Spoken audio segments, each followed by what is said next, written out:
اعوذ باللہ من الشیطان اللعین الرجیم بسم اللہ الرحمن الرحیم اللہم عجل لولیک الفرج والعافیت والنصر وجعلنا من خیر اعوانہ وانصارہ وشیعتہ ومحبیہ۔ عزیزان محترم، شیخ الطائفہ محمد بن حسن طوسی رحمۃ اللہ علیہ کے حالات و واقعات آپ کی خدمت میں بیان کر رہے تھے۔ آج ہم شیخ الطائفہ کی علمی کاوشوں کا اور علمی آثار کا، علمی کتابوں کا آپ کی خدمت میں تذکرہ کریں گے۔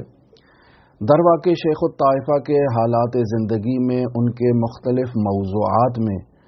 علمی ابعاد کا جائزہ لینا یہ نہایت ہی ضروری ہے۔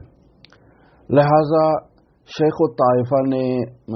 200 سے زائد کتابیں تحریر کی ہیں، اور شیخ الطائفہ شیخ طوسی رحمۃ اللہ علیہ کا جو زمانہ، جس فراز و نشیب کا زمانہ تھا، اس زمانے میں جہاں حسد کر رہے تھے، غیبت کرنے والے غیبت کر رہے تھے، تہمت لگانے والے تہمتیں لگا رہے تھے، ایک ایسے زمانے میں شیخ الطائفہ نے اس قدر کتابوں کو تحریر کیا اور اپنی ایسی علمی دھاک حوزہائے علمیہ پر جمع کر رکھی کہ 100 سال تک کوئی شیخ الطائفہ کی نظیر بعد میں نہ آ سکا، اور بیان ہوا کہ شیخ الطائفہ کے بعد 100 سال تک حوزہائے علمیہ میں علماء شیخ الطائفہ محمد بن حسن طوسی کی باقاعدہ تقلید کیا کرتے تھے، ان کی اقتداء کیا کرتے تھے، ان کی پیروی کیا کرتے تھے۔ اور پھر بیان ہوا کہ 80 سال تک تو ان کے نظریات کا کسی نے توڑ ہی نہیں نکالا، اور پھر 80 سال کے بعد ان کے نواسے محمد بن ادریس حلی آئے، اور انہوں نے آ کر ان کے نظریات کو منہ شکافی کرنا شروع کیا، اعتراضات کرنا شروع کیے، اور اپنے نانا کے نظریات کو جو ہے وہ رد کرنا شروع کیا، اور پھر یہ سلسلہ آگے سے بڑھا۔ تو کس قدر شیخ الطائفہ کا ایک علمی دبدبہ، ایک علمی روب ہے کہ شیخ الطائفہ نے 100 سال حوزہائے علمیہ پہ جو ہے وہ حکومت کی ہے گویا کہ۔ لہذا شیخ الطائفہ شیخ طوسی کے اس علمی بعد کو پہچاننا یہ نہایت ہی ضروری ہے۔ دوسری طرف ہم دیکھتے ہیں عزیزان محترم کہ تاریخ تشیع اور فقہ شیعہ مختلف ادوار سے گزری ہے، مختلف فراز و نشیب سے گزری ہے، اور اس فراز و نشیب کے اس سفر میں ہم دیکھتے ہیں کہ پہلے حضرات ائمہ معصومین علیہم الصلاۃ والسلام کی روایات نقل کی جاتی تھیں، اور لوگ روایات پر ہی جو ہے وہ تتبع کرتے تھے، روایات ہی پر جو ہے وہ عمل کیا کرتے تھے۔ لیکن پھر فقہ شیعہ میں ایک جو ہے وہ تحول ایجاد ہوا، اور پھر اجتہاد کا دروازہ کھلا۔ لہٰذا ہم دیکھتے ہیں کہ شیخ مفید رحمۃ اللہ علیہ، سید مرتضیٰ علم الہدیٰ رحمۃ اللہ علیہ، اور پھر ان کے بعد شیخ طوسی رحمۃ اللہ علیہ کی زندگی میں فقہ شیعہ کے اندر جو ایک انقلاب ایجاد ہوا، ایک تحول ایجاد ہوا،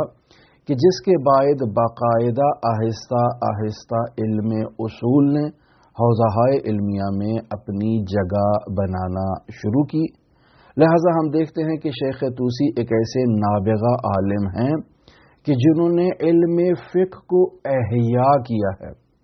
اور اگر دقیق شیخ طوسی کے نظریات کو بیان کیا جائے یا شیخ طوسی کی علمی آراء کو بیان کیا جائے تو جیسے بیان ہوا 100 سال تک اپنی دھاک جمع رکھی تھی شیخ طوسی نے حوزہائے علمیہ میں۔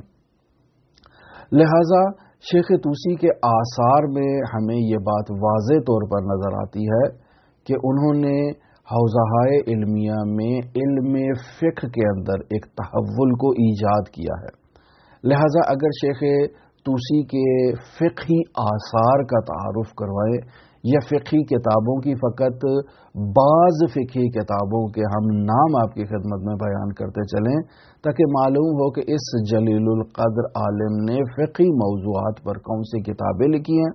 تو کم از کم یہ علم تو ہو جائے۔ جیسے الایجاز فی الفرائض والمواریث، یا اس کا دوسرا نام مختصر فی الفرائض والمواریث، یہ فرائض کے بارے میں ہے کہ انسان کا کیا وظیفہ ہے، انسان کے اوپر کیا واجبات ہیں اور مختصر طور پر انسان کے واجبات کو جو ہے وہ اس میں بیان کیا گیا ہے۔ پھر دوسرے نمبر پر الجمل والعقود، اس میں بھی جو ہے وہ عقد بیان کیے گئے ہیں، یا الخلاف فی الاحکام یا مسائل الخلاف، یہ شیخ طوسی رحمۃ اللہ علیہ کی ایک ایسی کتاب ہے جو فقہ مقارن پر لکھی گئی ہے۔ اب عزیزان محترم، آپ کے ذہن میں یہ مسئلہ بھی واضح کرتا چلوں، فقہ مقارن کسے کہتے ہیں؟ مختلف فقہی مسالک عزیزان محترم موجود ہیں، یہ تو آپ کو معلوم ہے، اہل سنت کے مختلف مکاتب فکر موجود ہیں، اور اس کے علاوہ جو مکاتب ہیں شیعیان حیدر کرار کے اندر مختلف دیدگاہ فقہی اور آراء فقہی موجود ہیں۔ تو مختلف مسالک اور مختلف مکاتب فکر کی آراء کو جمع کرنا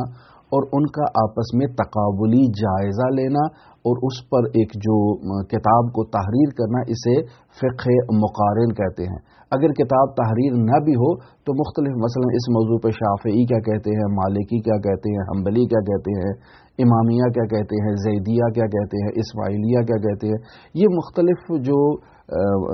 جو مکاتب فکر ہیں، جو مختلف آراء رکھنے والے لوگ ہیں اور خود کو مسلمان کہتے ہیں، ان کی آراء کو کسی مسئلے کے بارے میں تتبع کرنا، ان کا تقابلی جائزہ لینا، ان کی آراء، ان کے دلائل کو بیان کرنا، یہ درواقع فقہ مقارن کہلاتا ہے۔ لہذا اسی موضوع پر لکھی جانے والی کتابیں بھی فقہ مقارن کے عنوان سے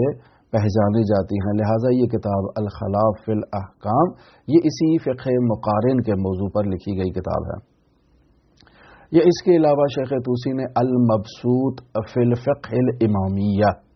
یہ تمام فقہی ابواب طہارت سے دیات تک شیخ طوسی رحمۃ اللہ علیہ نے ایک جامع کتاب کو تحریر کیا ہے، جس میں تمام فقہ شیعہ، فقہ امامیہ کو کتاب مبسوط کے اندر انہوں نے بیان کر دیا ہے۔ پھر مسائل الجنبلائیہ، یہ ایک کتاب ہے شیخ کی جس میں انہوں نے 24 مسائل کا جواب دیا ہے۔ مسائل الحائریہ، یہ ایک کتاب ہے شیخ کی جس میں انہوں نے 300 فقہی مسائل کا جواب دیا ہے۔ مسائل الحلبیہ، یہ ایک کتاب ہے شیخ کی۔ النہایہ فی مجرد الفقہ والفتاوی، یعنی شیخ طوسی کے فقہی فتاوی پر مشتمل کتاب النہایہ۔ جیسے آج کل ہمارے مراجع جو ہیں وہ توضیح المسائل لکھتے ہیں، یا توضیح المسائل کے علاوہ جو اس کے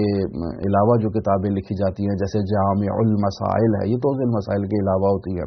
یا استفتاءات ہوتی ہیں مختلف مراجع کی کہ جن میں ان سے جو سوالات پوچھے جاتے ہیں اور جو وہ جواب دیتے ہیں، تو ایسی کتابیں موجود ہوتی ہیں۔ تو النہایہ فی مجرد الفقہ والفتاوی گویا کہ شیخ طوسی کے فتاوی پر مشتمل کتاب تھی۔ مختصر فی عمل یوم واللیل، یعنی دن اور رات میں انسان نے کیا عبادات انجام دینی ہے، کون کون سے نوافل ادا کرنے ہیں، یہ کتاب مختصر میں شیخ طوسی رحمۃ اللہ علیہ نے بیان کیا ہے۔ مسائل ابن براج، یہ کتاب باقاعدہ علی الظاہر جس طرح سے نام سے واضح ہوتا ہے کہ ابن براج نے شیخ طوسی سے کچھ سوالات کیے ہوں گے، ان کا جواب شیخ طوسی نے دیا ہوگا، تو یہ کتاب اس عنوان پر مشتمل قرار پائی ہے۔ مسائل فی تحریم الفقہ، یہ ایک کتاب شیخ طوسی کی ہے۔ مسئلۃ فی مواقیت الصلاۃ، یعنی نماز کے اوقات کے بارے میں یہ کتاب قرار پاتی ہے۔ مسئلۃ فی وجوب الجزیۃ علی الیہود، یعنی اہل یہود جو اسلامی سرزمین پر موجود ہے ان سے جزیہ لینے کے بارے میں سوال ہے۔ مناسک الحج، تو حج کے جو اعمال ہیں، جو موضوعات ہیں، جو سوالات ہیں، جو جوابات ہیں، یہ مناسک حج معمولاً ہر تمام فقہا جو ہے وہ تحریر کرتے ہیں۔ شیخ طوسی رحمۃ اللہ علیہ کی کتاب بھی مناسک حج پر موجود ہے۔ تو یہ وہ بعد ہے شیخ طوسی کا جسے فقہی بعد کہا جائے۔ اب اگر شیخ طوسی کے اصولی بعد کی طرف اشارہ کریں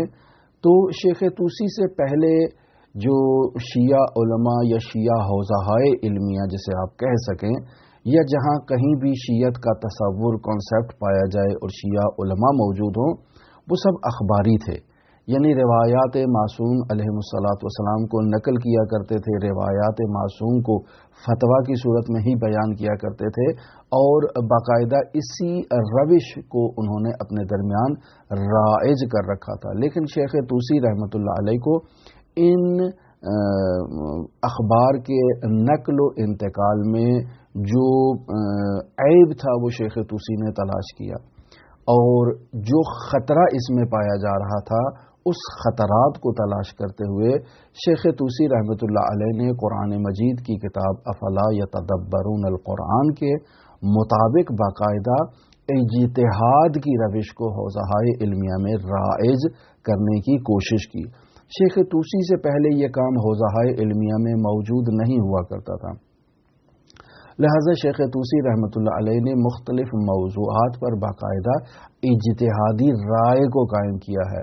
اور یہ شیخ طوسی کے زمانے میں ہونا اس وجہ سے ضروری ہے چونکہ شیخ طوسی در واقع 4 صدی اور 5ویں صدی کے جو ہے وہ عالم ہیں، اور 5ویں صدی میں گویا کہ شیخ طوسی نے اپنی دھاک جما رکھی ہے حوزہائے علمیہ پر۔ شیخ طوسی کے زمانے سے پہلے اگر آپ پیچھے مڑ کر دیکھیں، یعنی 2 صدی ہجری،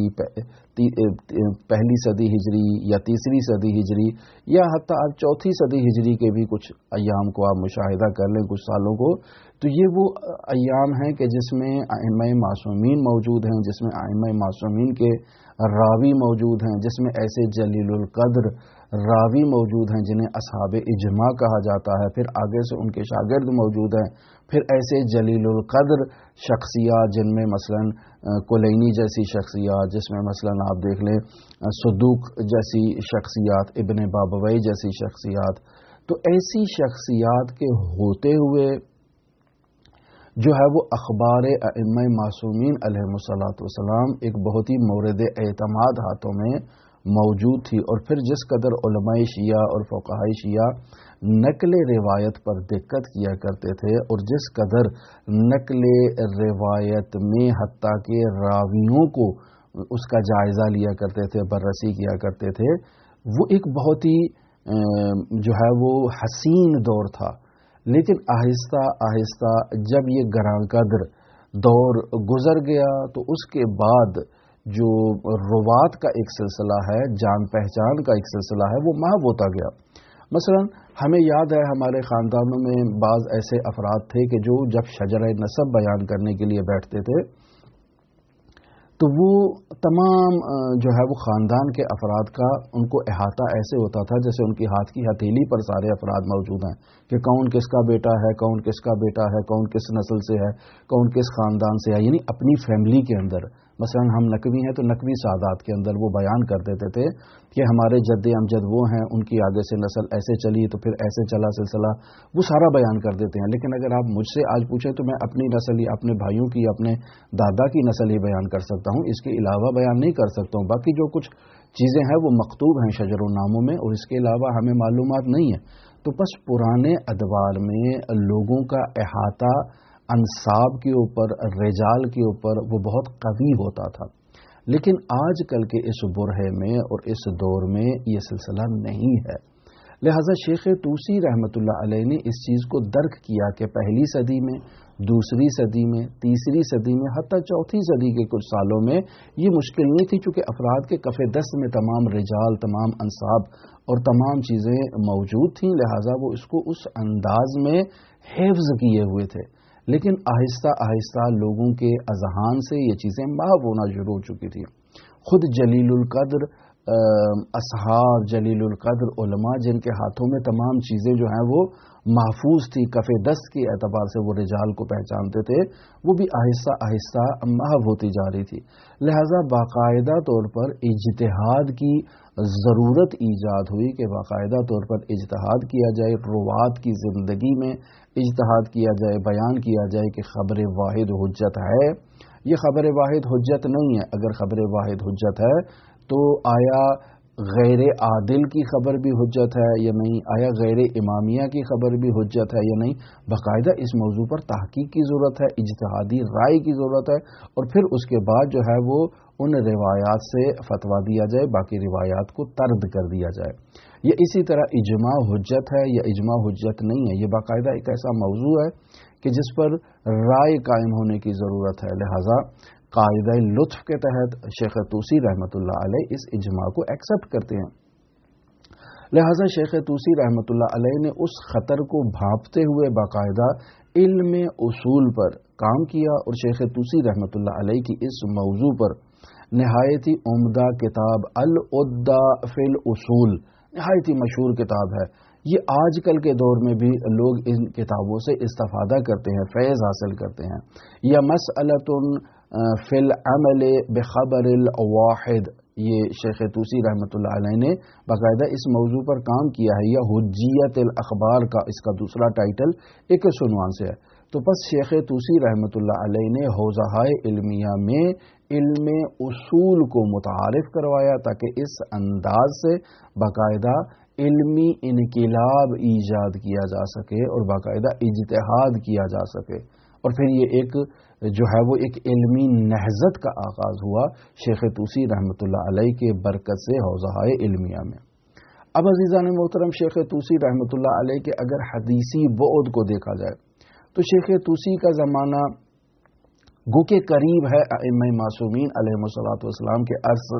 عصر سے اور زمانے سے، اور اسی طرح شیخ طوسی سے پہلے اگر آپ علماء دیکھ لیں تو قریب کا زمانہ ہے. لہٰذا شیخ طوسی رحمۃ اللہ علیہ نے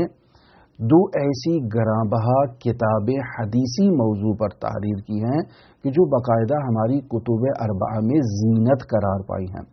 پہلی کتاب شیخ طوسی کے ہے تہذیب الاحکام فی شرح المقنعۃ للشیخ المفید. یہ تہذیب الاحکام ہے جو تیسرے نمبر پر کتب اربعہ میں قرار پاتی ہے. اور پھر اس کے علاوہ کتاب ہے الاستبصار فیما اختلف من الاخبار، یہ چوتھے نمبر پر ہماری کتب اربعہ میں کتاب آتی ہے. اب یہ جو تہذیب الاحکام ہے شیخ طوسی کی کتاب، یہ درواقع شیخ مفید رحمۃ اللہ علیہ کی کتاب تھی المقنعہ. اس کتاب کی شرح خود شیخ مفید نے تقاضا کیا شیخ طوسی سے کہ آپ میری کتاب المقنعہ کی تشریح کریں. لہٰذا ان کی زندگی میں شیخ طوسی رحمۃ اللہ علیہ نے اس کتاب کی تشریح کا آغاز کیا اور اس کا نام رکھا تہذیب الاحکام